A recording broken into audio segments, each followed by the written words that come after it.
Hi. Hello, everyone. Hi again. Hello. My name is Byron Adams, and I am one of the shorts programmers with Outfest, which has been a very, very fun time during quarantine. I almost thought I wasn't going to do this anymore, but then they asked me to, which was really rad. And I'm super excited. Y'all are all part of a shorts program set called What a Boy Needs. And they're all great and amazing films. I really wish we all could have sat together and watched them like we usually do, to be able to really see what everybody's work is. I don't know if they didn't send anything out to y'all, right? Not yet. I've not seen it. Okay. No. Okay. So I'll make sure I don't spoil things. But I definitely have a few questions to ask, and due to time, I'm trying to see where it tells me time stuff, but I don't do that.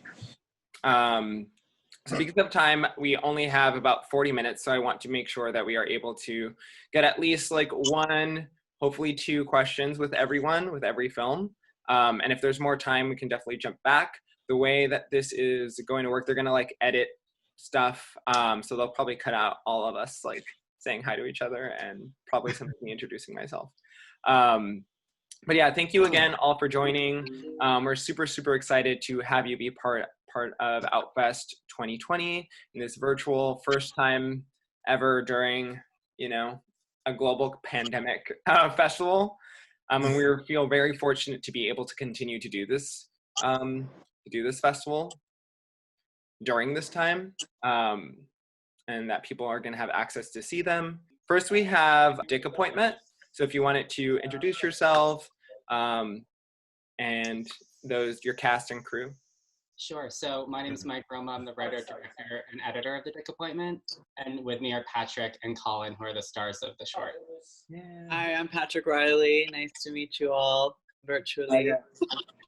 Hi guys, I'm Colin. Good to meet you as well. Great. So one, I loved your short. It was so fun and funny, and it just really captures this very universal experience that most gay men and queer folks experience in terms of online dating and app stuff, and you play with kind of these texts or these interactions, these virtual interactions coming to life in this space, which was just a really solid, great idea. And I feel you really get into kind of that excitement and anxiety that happens while you're in the text mode, but with these folks actually popping into Patrick's reality. Yeah. And I thought that was a really fun choice. There's even these moments where you're kind of personifying emojis and terms HBU. That was I thought was really fun, and it's really hard to, as somebody who's receiving a text, you always put your own mind into that. So I want to kind of know how did you play to bring that into life? Yeah, well, it's funny because I've never used Grindr. No, I'm just kidding. Okay, I was wow. No. But when one is when one is using any dating application, there is a lot of anxiety and there's a lot of stress and there's a lot going on when you're just looking at your phone. But doing this and watching this is not exciting, and it doesn't really capture the emotion behind the app world, right? So was my intention going into it, was just making sure that all these conversations and all these experiences could be shown as jarring as I think they feel, or as exciting, or as sexy, or as problematic, as app culture tends to be, because people get to hide behind their phone screens. They forget sometimes that there's a real person on the other end. And so for me, I was really interested in capturing, those subtleties there. And Patrick, Colin, and we played a lot with the way that lines were delivered. If you wanted to have certain things of subtext, if you wanted it to be a little bit more rotely said, or monotonely said, so that there was a lot of projection that maybe had to go into it for the audience and also for our characters, because like you said, you never know what a text message really means, even though the words are literally there. There's still a lot, underneath. Yeah. I mean, and Patrick, for you, how was and Colin, how was it for y'all playing along with a different form of communicating in that space, because y'all aren't necessarily trying to hook up, but are playing in this different realm of emotionality that also is really kind of rare in that world. Yeah, I mean, specifically for our two characters, like there's a nice little journey there of like introducing each other. No, it's not going to happen, and then it kind of becomes like this space of communication and trust, and that has not ever happened to me particularly when I've been on Grindr, but I do know that that does end up happening for some people, and I thought that that that using text language and communicating trust at the same time was really, really fun. It was a really fun challenge. And I think that just in general, bringing to life emojis, bringing to life like shorthand of text was cool. I mean, it kind of feels like we're getting into this age where like you can create a new language for yourself, and and online we constantly have new languaging, and so acting through that is a really unique experience, and you get to kind of like cultivate it for yourself, because how do you say HBU? How do you say like sup or something like that? Like, and I think that we ended up having a lot of fun doing that. Yeah, I think initially it was strange, because I remember there were like times when like, especially when I was like doing like the profile, like 5'7", like I didn't know if I was supposed to look at him. I don't know where I was supposed to look. Yeah. And it was just like, it's like, how do I deliver these stats? Do I 5'7", like that was like a fun thing to play with. But yeah, like Patrick said, I think that what the cool thing about our relationship was that it was like very intimate. And I feel like I remember like what I think was nice was that we were really able to play off of each other, I think, well. But obviously when you're texting, there's not necessarily that like same ability. So I think like we kind of were able to cheat a little bit in that sense, like being able to act and be next to each other and kind of feed off of each other's energies. But there were definitely certain moments when it was like, I remember like last, I'm like smiley face, and it's just like I'm looking at him and I say smiley face, it's like I like, what is it? I don't like, as an actor, I'm like, what does this mean? Like, but I'm just smiling, and it just kind of, it's fun. But yeah, I mean, very unique experience, but really enjoyed it. Awesome. Thank you. Thank you very much. Yeah, I really enjoyed it also. And that like end moment, that smiley face was really exciting also. It was just very cute and sweet. Jumping on to the next film is The Gift. Yeah, hi, I'm Daniel, the director of the movie, and here with me I have Luis Felipe. Hi, I'm the actor, and we produced it together, the movie. And we wrote it together. Oh, awesome. Mm-hmm. Okay. Yeah, I mean, there's so much. I really loved the way your short feels. It feels like this beautiful dance, like from beginning to end. And there's something I specifically want to touch on in terms of this idea of like this hiddenness within the culture of LGBTQ-ness within Brazil, and kind of that like unfortunate, like there's a lot of difficulties for the LGBT community within Brazil, but I think there's something that you do in your film that is so beautiful and fun, where a lot of these sequences of like homoeroticism, when they're happening, it's hidden, like the dance sequence in the hotel or apartment complex, but it's out in the open. Like there's like a giant mirror or a window, like where everything is happening. And then towards the end, when Luisa's character is kind of dancing in front of the phone, that was the moment where I was like, oh, this is happening. And then I think I realized that it's outside in public, being like sexual in this public space. And I think, is that what you were looking for in terms of creating this short, and like taking this secret, this hidden life out into the open in a country where it's not safe.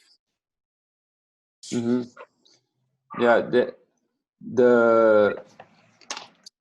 the birth of the idea of the move came from Luis. We were in a conversation and he talked about this kind of character that he wanted to play. And then we started thinking what kind of movie we could see this character, this person who is like confidence and dancing in the streets with and meeting people and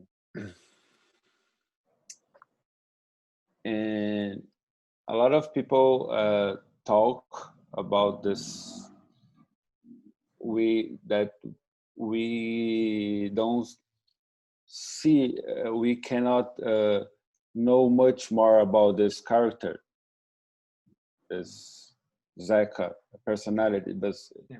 we like he's this kind of mysterious guy, you know, and Luis can talk more about it. Yeah. I think we were in a moment in Brazil that we were so upset and so sad because everything what was going on, and we wanted to maybe to do this that you told us now, to show people. So what could be the opposite of this sadness and this horrible political situation that we were living in? So the opposite would be someone who's not afraid to live his sexuality, who show who he is, and maybe and I think I am, me as an actor, I needed to do this too. So we started to have conversation, and in this scene that you said right now, the scene we did in the street. So it was in a, how can I say, in a window. It's not a window, a terraço, something like in outside Like the a building. patio. Yeah, outside the building, and I was dancing there, and a lot of people said political stuff to me. So put a cloth, get away of here. So it felt good do this at this moment for us. Wow, wow. I mean, that you did it outside also. That's so beautiful and powerful. So it was very like reactionary in the ways that you were moving in that scene. Mm-hmm.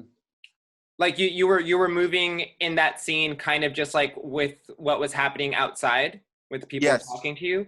Wow. Yes, I had a choreography, like not exactly a choreography, but something that we were being rehearsing for weeks.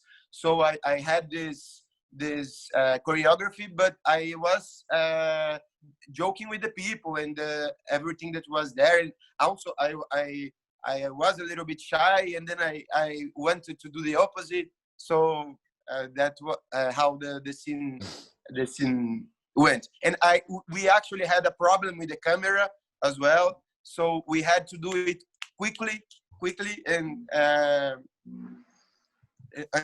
think was that right? We did once. Oh Twice.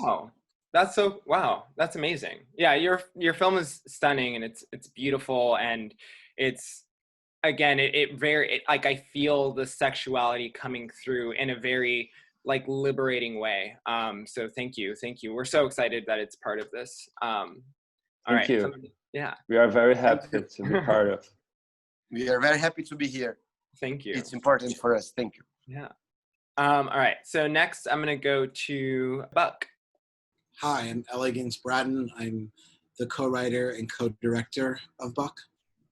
Hi, I'm Jovan James. I'm the co-writer and co-director of Buck. So there's something really beautiful about Buck, something that really moved me, and specifically like as a Black queer person, there's this element of care that happens later in the film, while we see Lynn in this kind of like destructive state in the beginning of the film, dealing with not wanting to deal with his own mental illness. But there's this really, you know, and after going to that club, he's picked up by another gentleman who takes care of him. And there's a scene between them where they have this discussion about mental illness and AIDS. And these are two things that highly affect the Black community. But there are also things that we don't talk about. And you tackle it in such a sensitive, nuanced way. And I kind of just want to hear your thought process in writing that and directing that and kind of like bringing that into the medium. So, you know, with this story, we were definitely exploring depression and how it affects, you know, Black gay men specifically, and how we cope with that, you know, which led Lynn to, you know, go where he went that night. You know, I don't want to give too much away, but, you know, he was pushed to these extremes, and he ends up meeting a stranger that shows him the kind of empathy and sensitivity and care that he was not really receiving throughout the rest of the film. And, you know, I think it was important for Elegance and I to show this kind of loving, intimate relationship that is also platonic, and how, you know, their pain, even though it was specifically different, living with AIDS, living with depression, they are, you know, defined differently, but how do we cope, and how can we reach out to each other? And so, you know, when working that scene, that was sort of a big focus for us, is like empathy, and, you know, just helping each other, having that intimacy, trust, and also the different generational aspects. The ages of the two men are very important too. And I'll let Elegance take it from there. Yeah, I mean, for me, like, Jovan and I have a really great friendship and a great collaboration. We met at film school. I know I don't look it, but I'm much older than Jovan. And you know, there's something to be said about the possibility of intergenerational support amongst Black gay men. I think this twin pandemic of HIV and AIDS and depression, I don't think that they're so different from one another. I think that to some degree they feed into one another. People are seeking joy wherever they can find it, and condoms and PrEP and all of the rigmarole, the kind of procedures of safe sex at times can get in the way of the immediate need for connection and gratification. So, you know, I really was interested in telling a story about not only intergenerational support, but this idea of two generations of Black gay men who are now kind of consigned to depend on a pill every day in order to stay alive. And what does that mean? What does that look like? And, you know, as far as directing the scene, it was really a challenge because, you know, like I think, you know, Jovan and I, you know, both prolific writers individually, and we collaborate quite a bit together. But, you know, we had yet to really, at least I could say for myself, working with an actor, this is one of the first times where I did not necessarily have all of the backstory written down and to how that backstory informs the moment. However, you know, Biko and Malik were so good, and Biko especially, as we were hanging out, well, you know, it's a short film, so we had like $3 to make the movie. So, you know, I would go on food runs while Jovan was directing sometimes, and then I'd come back and Jovan would go. It was, you know, very, very team oriented. But I was in the car with Biko, and we were just talking about his life. And Biko turned out to be, you know, he's a community organizer in San Francisco. And once he told me that, it just kind of sent a light bulb off in my head about how to craft the performance, because, you know, his needs while he's out in the stroll looking for guys to hook up with, sure, they may be sexual, but his greater purpose in protecting his community and having, you know, and making sure that there's generational support and for his community overtakes his sexual desire when he sees someone. And I think it's important for, you know, people my age and Jovan's age to be able to see that there is a way to care for one another without fucking each other. That being said, this is one of the cutest panels I've ever been on. Yeah, I mean, I feel I really felt that from that short. Honestly, that was yeah. Thank you for that. As someone who needs to see stuff like that, depiction of our like Black queer folks, you know. Thank you. Thank you. All right, Stahls. Yeah. Guilty. All right. Yeah, just go ahead and introduce yourselves and. Hello, I'm João Stella. I'm also a Brazilian filmmaker, but I'm based in LA here. So hello to all Brazilians that are here. And I'm the director and writer of Stahls, which is what I call a cruising adventure when a man finds a golden glory hole at the restroom of an opera house. And with me, I have Andrew Abelson, the actor, and Raj, the cinematographer. And yeah, this is our film. Well, I love everyone's face when you described your film. It sounds like that. Yeah. Your film is so fun, and it's so funny and beautiful with bright and colors. And I just love that it takes place in this opera house where this music is just playing in the background, that it's also intensifying the situation for Andrew's character. Oh, okay. Great, thank you. We've been upgraded. Yeah. Oh, was it upgraded? It just says so. Yeah, we've got unlimited minutes, which frightens me. Okay. I don't know what I did, but something popped up, and I have no idea what that means. Go ahead. So, okay. Sorry. But yeah, I loved your film, and it was super, super, super fun. Something that I wanted to hear about was you kind of talked about it a little bit. You made it seem like this like fun cruising sexual adventure, and I think what I loved about it was that it does depict cruising in this really exciting way. And I always feel like sometimes I don't always see cruising being like that, or it always feels like very taboo and risky and dangerous, and this feels like really risky but fun and exciting, and you're just like waiting for like Andrew's character to like get the dick, you know. Get the deal. Yeah. Well, I think a lot of that had to do with the look of it, because it was, you know, I was in a tuxedo, and the stall that I am in, cruising, is, you know, is very deco, and it's all black and white, and the only real pop of color, as I remember, is in fact the glory hole, which is, you know, the shiny golden ring, and so it's kind of already elevated, and I guess the only other ring you see is I take off my wedding ring at the very beginning of it, so that fills in a little bit of the details. Yeah. But it's very simple, and there's a tap dance in it. Yes. Which I thought was a brilliant idea of Joao's, to have this, you know, the feet tapping under the stalls become a little mating dance. Yeah. There's lots of, you know, really well thought out, beautiful images in there that could be just, you know, as a static image, but then it was a moving film. Yeah. Carry on, Akash. I can't believe how bad my lighting is. I'm so embarrassed. No, I love it. I love the way it looked, actually, and your performance was amazing.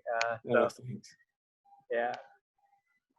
And yeah, so everything comes from personal experience. So I know how that places go, and to be honest, one of the reasons that I was making this film was because I always see cruising, or like a lot of times people having sex and like, this is the gay sex scene, or this is the cruising scene, this is the orgy scene, and it's bad and it's not good. Right. But those things are fun, and orgies can be very fun, and cruising can be very fun, and you know, there's a thrill of it. There's the aspect of the person that you live in the moment, you know, that I really like.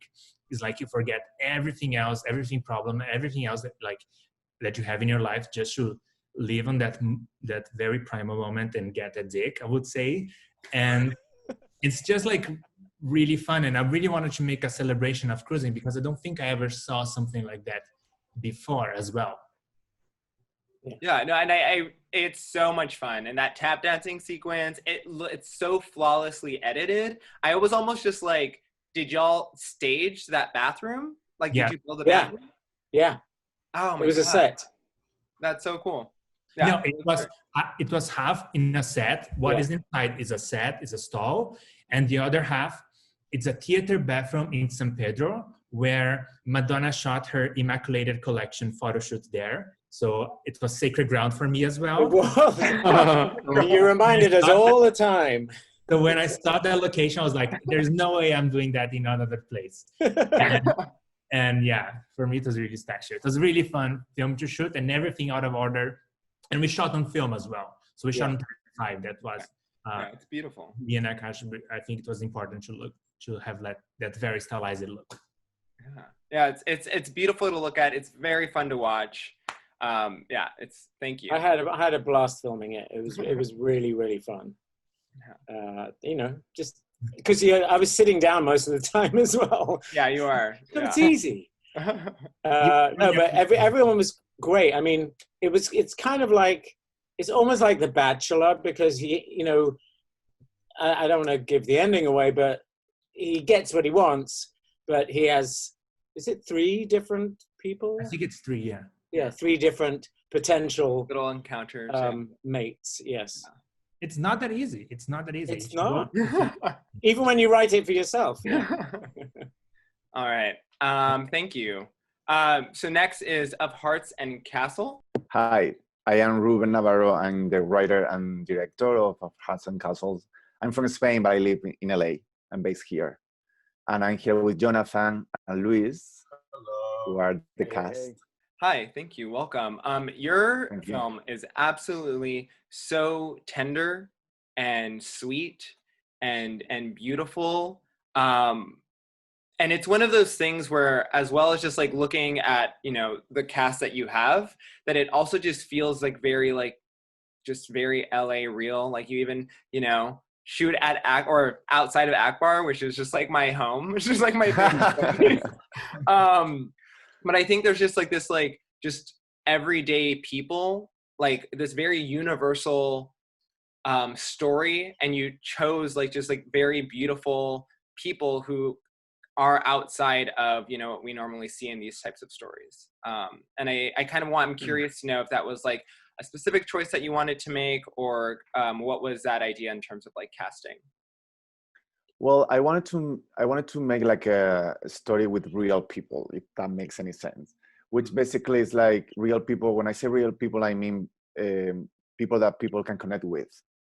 So I didn't want to create like. I mean, it's a story between 2 men. I would see it that way. I don't see it as a gay story, because it's a story about 2 people connecting, yeah, and finding like a meaningful connection in between them. So that connection could happen between women, men, everyone, So I didn't want to focus on that. But of course, the elements are there, like Akbar, for example. I mean, everyone from LA knows Akbar, and everyone knows what it is. So, and we got to shoot there, which was actually very amazing. Yeah. But I want them to, as you can see them, I want them to be like, for example, Luis is Latino. Luis, say hi. So they know who you are.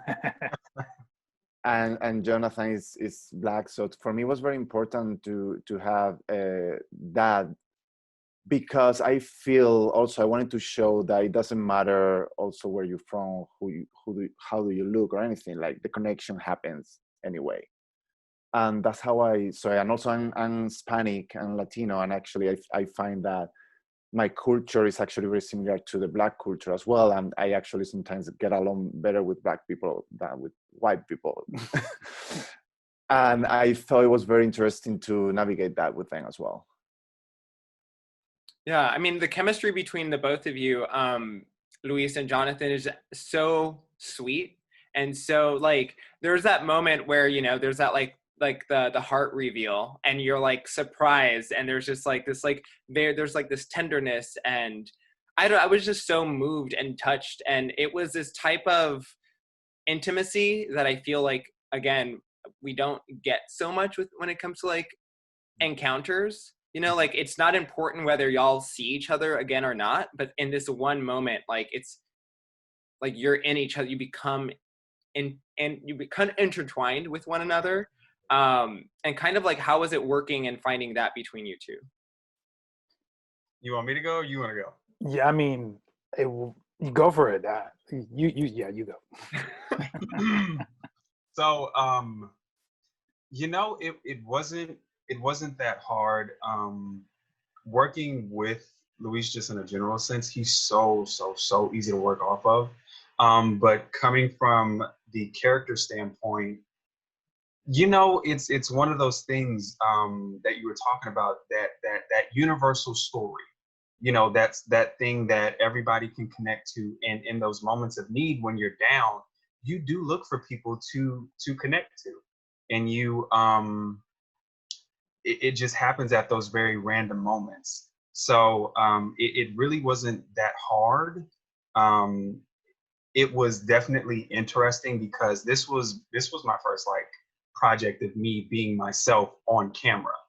So having that and having a story to tell that I felt was universal and that it was going to just connect with everybody, it was definitely a humbling experience, just to add that in there. Sorry. I guess it's my turn. Honestly, it was really easy to work with Jonathan. I felt like we had, it was just, I don't know, just like at first contact, it was just really easy to just kind of lean into that kind of intimacy. And, you know, and also thanks to Ruben and the story itself, it's really kind of like two people reaching out of this like bubble of loneliness and kind of stepping out of it for a moment and becoming intertwined, and kind of that is exciting to me, those kinds of stories about that kind of connection. And then Jonathan was just like, let's go, like from the first moment. So it was like, I don't know, it was fun. I enjoyed it. I would love to inhabit that space like all the time. Really? Yeah, it's beautiful, and you know, you feel that. And I think all of your films, like listening to y'all speak about it, and I feel like y'all really just executed the thing that I received what I feel like you wanted to say, in terms of this, you know, each of your films and this whole short series as a whole. And I just want to say thank you so much for creating beautiful, meaningful films, and thank you for allowing us at Outfest to show them. And thank you also for being here and being my first, everyone. Thank you so much. I have never hosted a Zoom in my life. Good job. Thank you. That'd be great. Yeah. Thank you. All right. Thank you all so much. Thank you. Thank you. Take care. Thank you. See you, Akash. Bye. Bye. Bye. Bye. Bye.